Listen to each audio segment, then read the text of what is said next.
Welcome to ThinkTech on OC16, Hawaii's weekly newscast on things that matter to tech and to Hawaii. I'm Jay Fidell. And I'm Duke Oishi. In our show tonight, we'll cover the amazing groundbreaking of the new Sempra wind farm at Auwahi at Ulupalakua Ranch on Maui. We'll talk with some of the people who attended and hear the remarks of the dignitaries who spoke that day. Ulupalakua Ranch, south of Kula, along the slope below the southern rim of Haleakala, is one of the most beautiful places in the islands. It's quite remote. The views from the ranch are quite spectacular, and the wind is strong and consistent. The perfect place for a high-tech wind farm. What's more, it's the perfect diversification for Ulupalakua Ranch, which is a working cattle ranch, but which also needs diversified sources of income. Wind is exactly what the doctor ordered. ThinkTech recently attended the dedication of the Auwahi wind farm, which Sempra will be building at Ulupalakua. First, we drove out to the Ulupalakua Ranch Center, then took a four-wheel drive down to the meadow where the wind farm will be built so we could attend the blessing and groundbreaking for the project. It was a spectacular sight and a touching ceremony.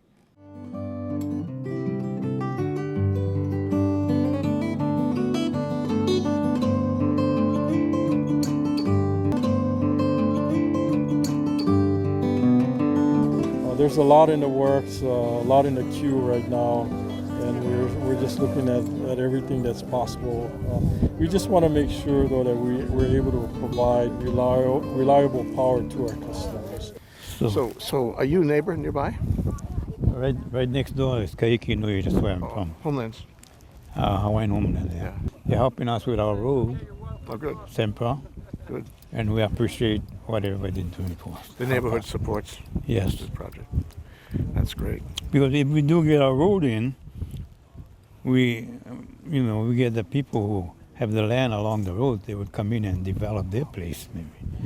Because right now it's so bad that's why they don't want to come up and do anything, but then maybe they can start doing their place and we can get help from the community, we get more people in and get more help.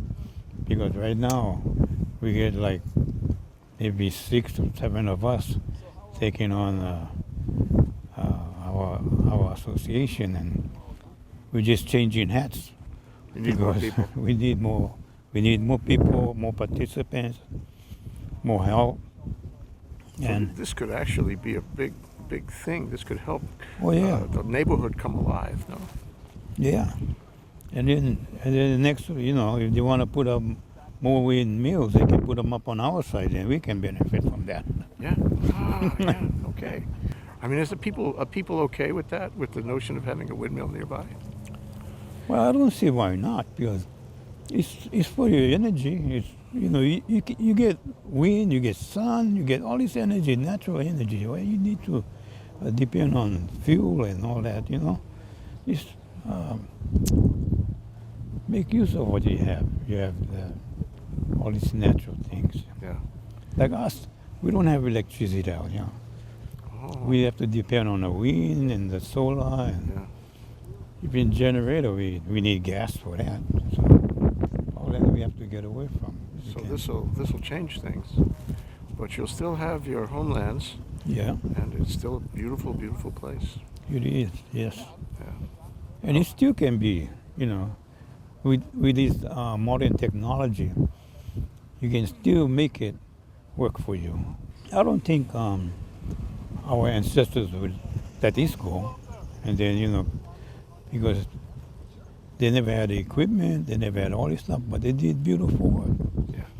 But now you get equipment, you get all these things that you can use, you can do better. Yeah. It's modern technology, that's what I...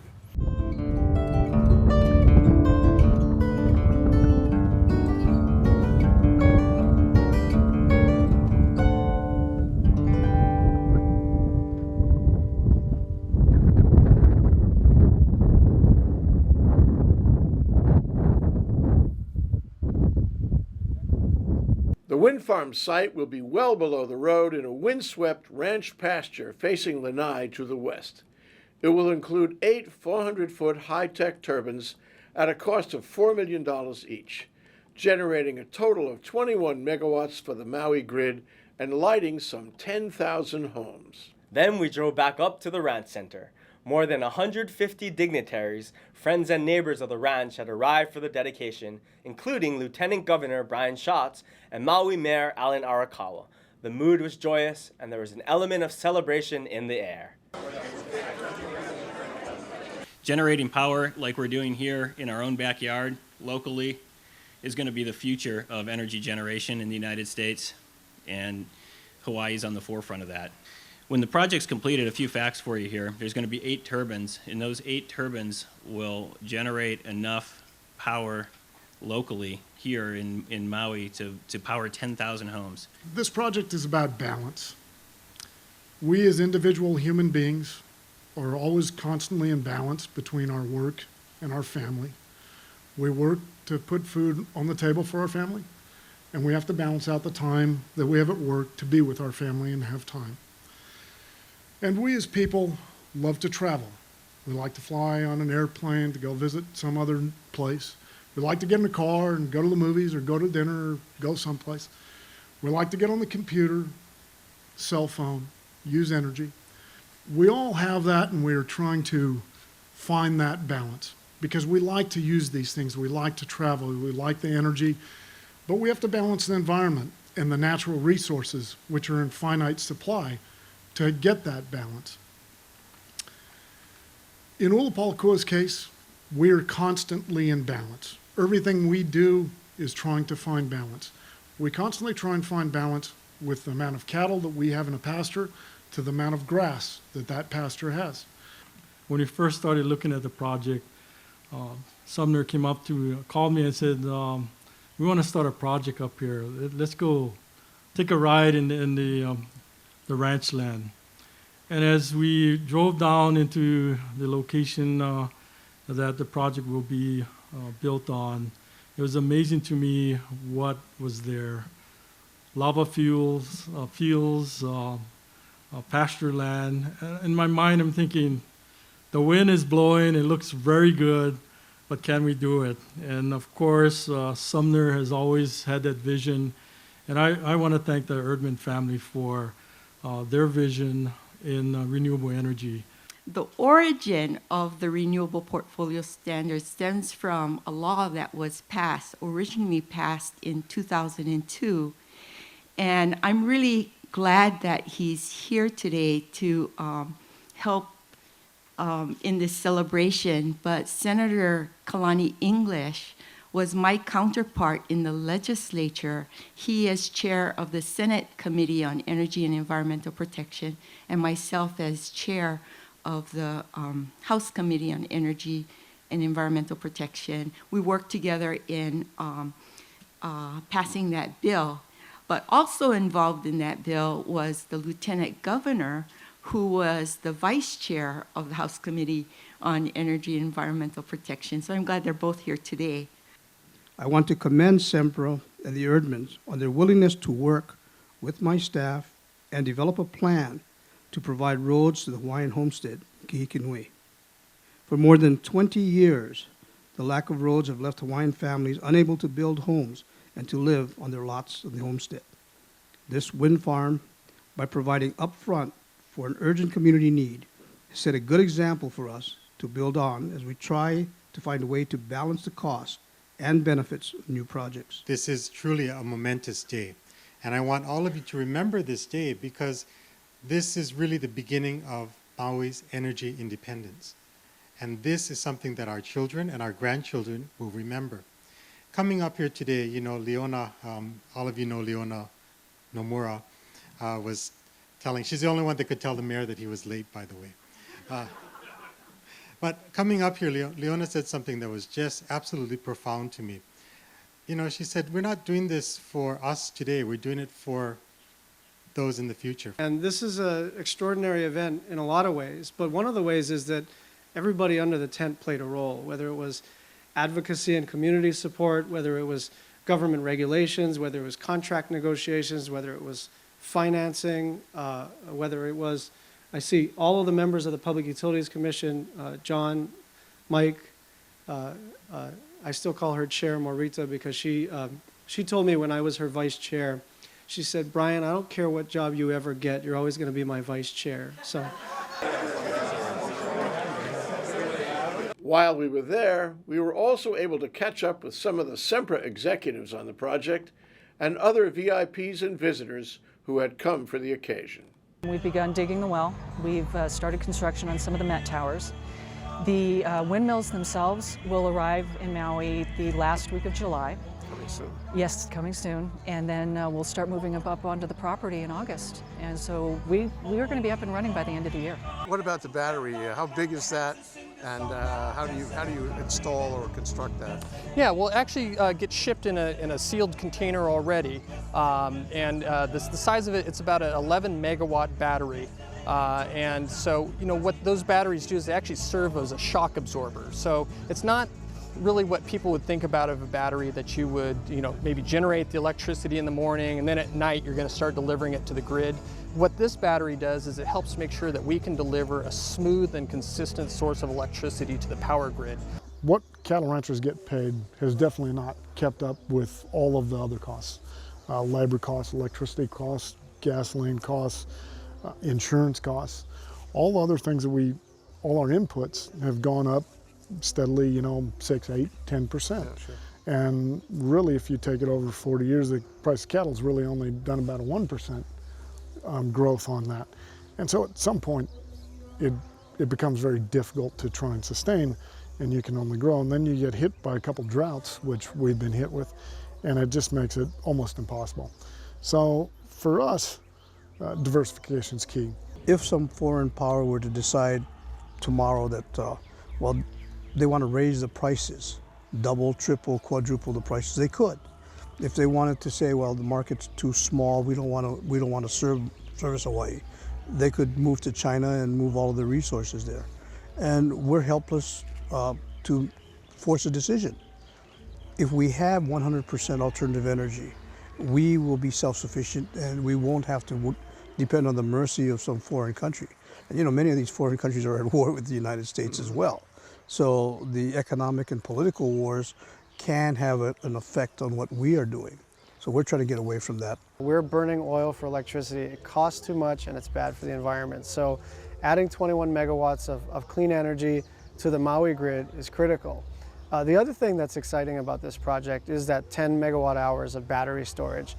It's an extraordinary amount of battery storage, and it's going to be able to help us to solve that problem of intermittency, which, as you know, Jay, is with clean energy, sometimes it comes and sometimes it goes. It depends on the weather. And so this will smooth out those variable electricity generation problems and really help us there. And the third thing, and maybe this is actually the most important, I think it's certainly why the feeling in the air is so excited and joyful, and that is that this is a business model that we've done on the North Shore of Oahu now, that we're doing here, that assists local farms, local ranches in staying in agriculture. So this will be, 21 megawatts. It's a big chunk of what we need.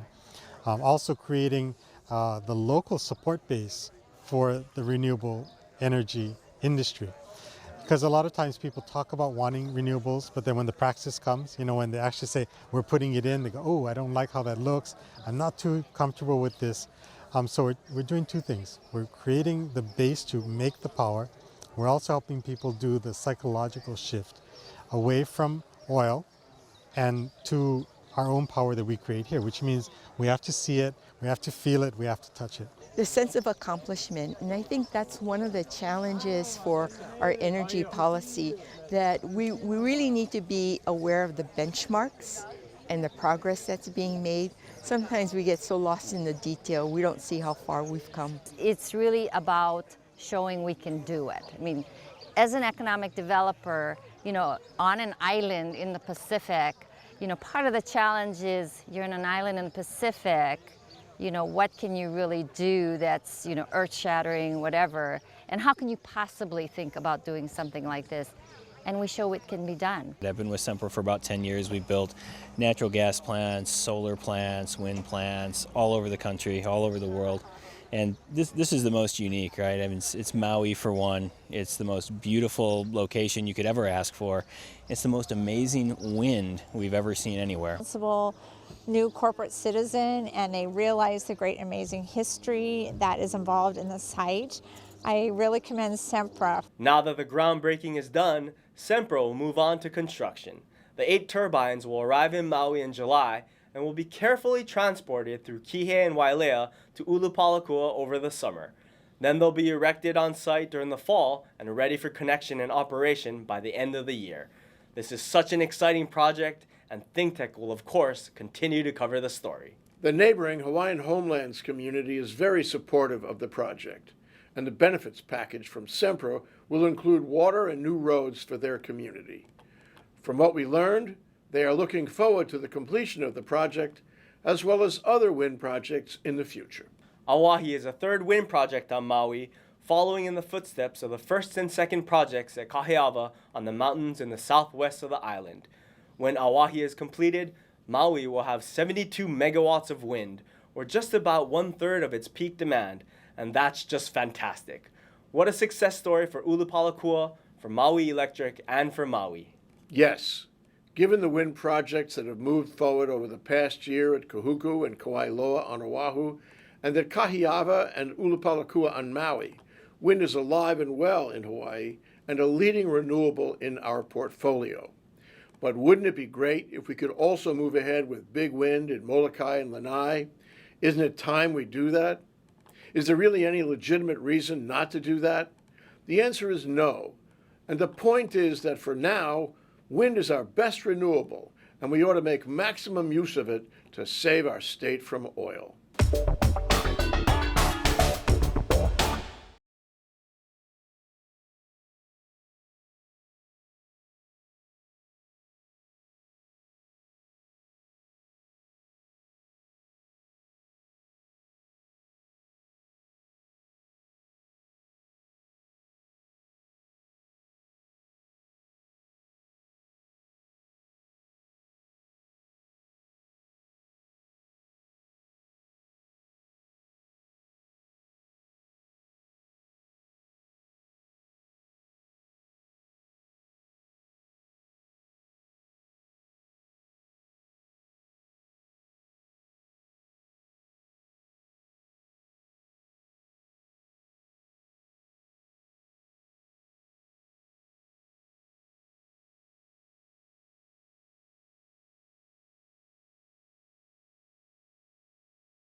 And now for our ThinkTech calendar of events going forward.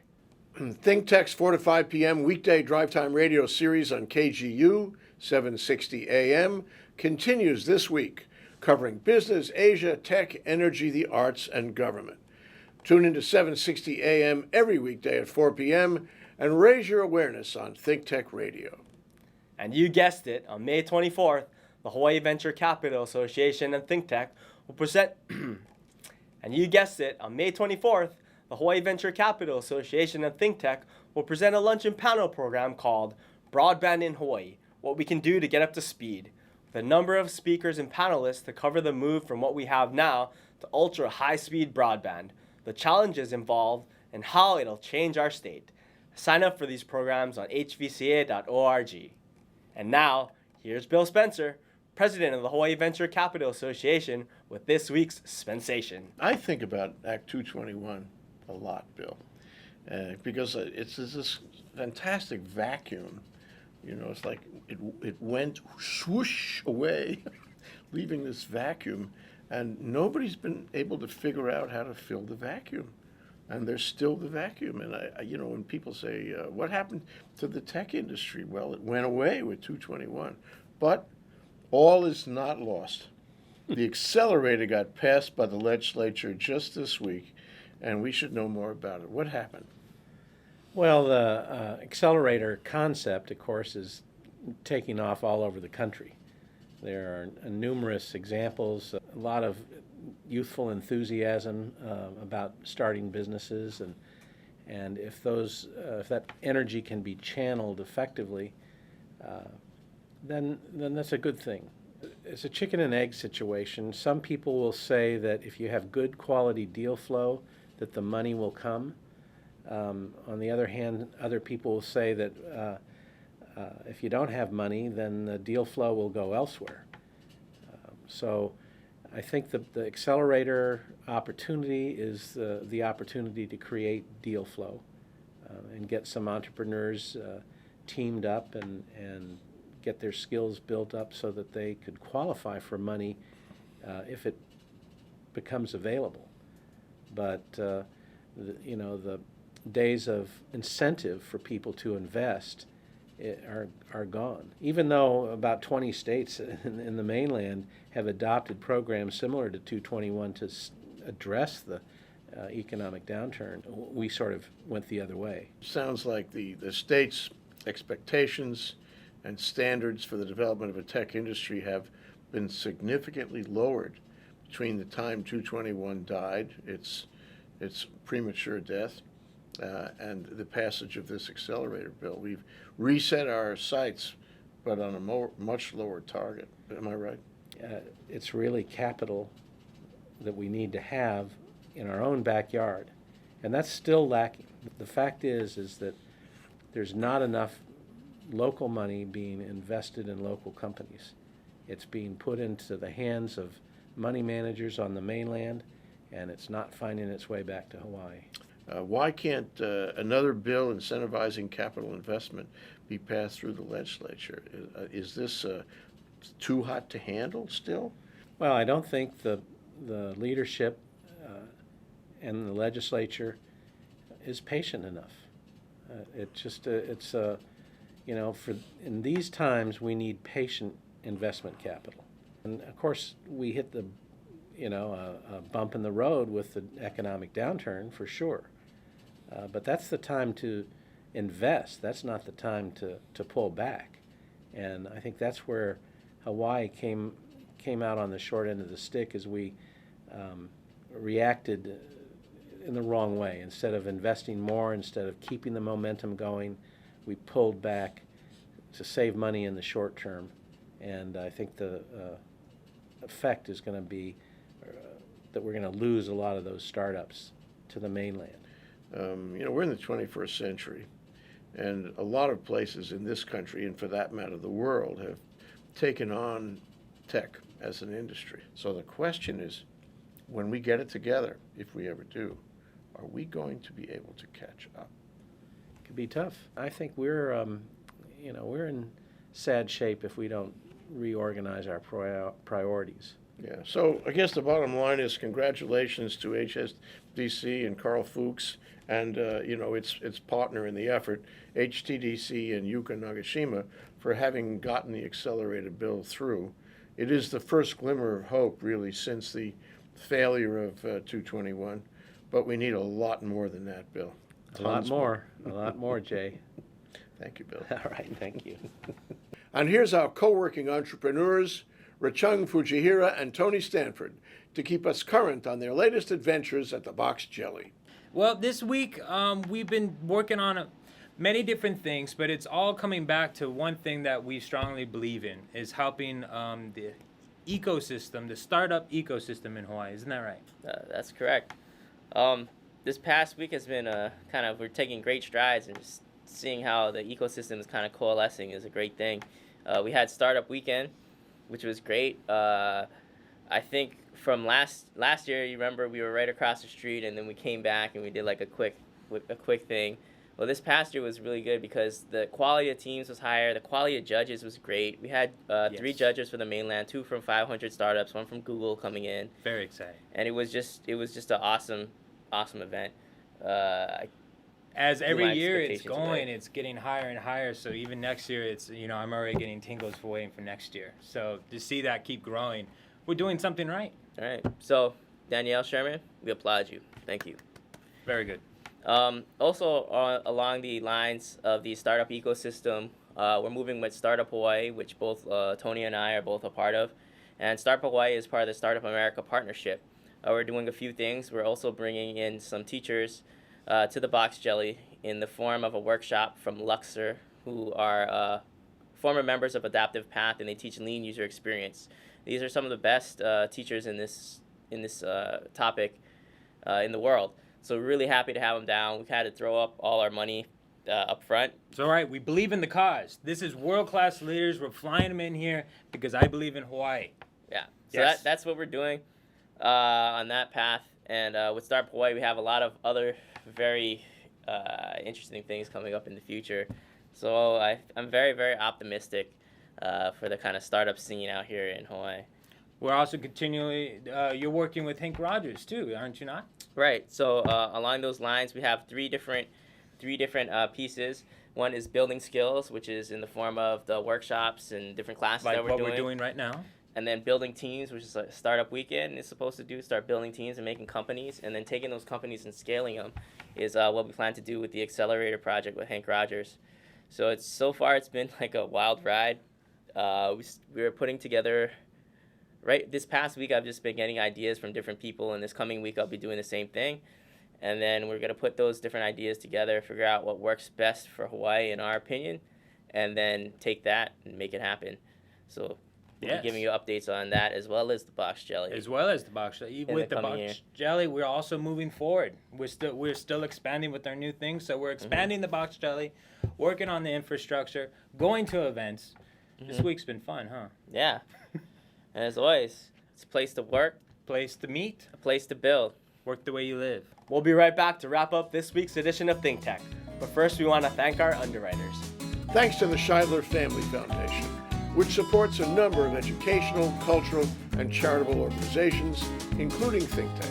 Hawaiian Electric Company and its affiliates Miko on Maui and Helco on the Big Island are deeply committed to the communities they serve. Galen Ho is a senior executive of BAE Systems, a global defense, security, and aerospace company, and CEO of CBI Polymers, a tech company in Hawaii.